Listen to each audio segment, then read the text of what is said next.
Josh in Henderson, Nevada. Hey, Josh, what's on your mind? You want to talk about the military-industrial complex, talk about policy issues. Here we go. What's up? Sir, I long-time listener for about the last 2 years, and I appreciate you actually talking about policy.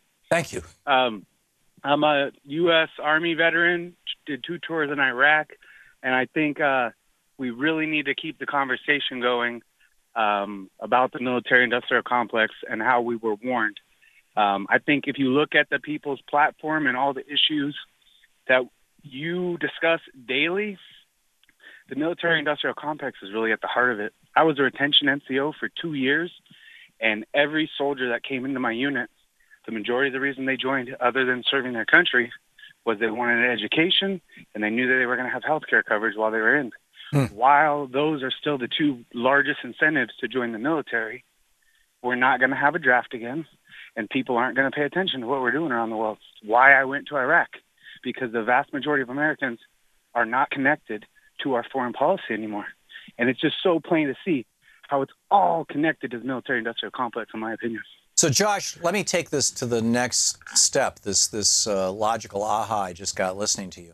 If, in fact, the majority of the people who are joining the military are doing so because they want to go to college or get a trade school, whatever, they want the military to either educate them or pay for their education after they get out, and they are very pleased with the idea of 3 square meals a day and comprehensive health services. That you can get your teeth fixed, you can get your eyes fixed, you can if whatever's wrong with you, you're in good shape. If you're married and you're going to have a baby, you've got you get free health care. Then if progressives were successful in establishing the 2 principal pillars of basically Bernie's campaign anyway, and ultimately what became the Democratic Party platform, which is free health care for everybody and free education all the way up to MD or PhD level for everybody, that would destroy most of the incentive to join the military outside of the old-fashioned patriotism, and that tends to run in families. It tends to be family tradition, military tradition in a family.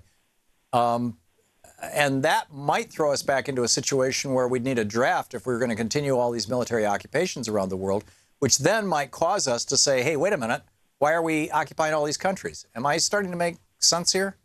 No, exactly. That's my view on it. If we actually achieve these goals that we want, that are going to make healthcare a right, going to make education a right, which we all know actually benefits everybody, it's actually fiscally conservative to lower everybody's medical costs and treat somebody before they. Here in Nevada, I've seen, I don't know her name, but I've seen her speak 3 or 4 times now at local grassroots events. Her daughter died from a blood clot in her leg because she didn't have insurance, and this was during the ACA.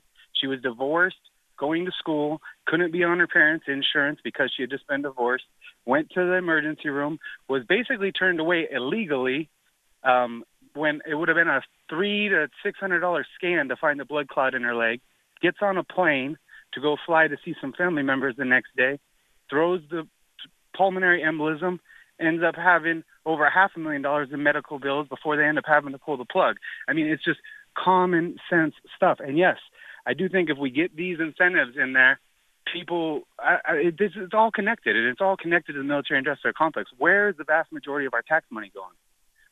And since more than half of the Iraq War, we're privatizing the military. I know several people that get offered 6-figure contracts to go work privately doing the same thing in other countries. How many private companies out there now have U.S. trained military members as their private employees that can now operate and do whatever they want in all of these war-torn countries? I mean, it's sickening.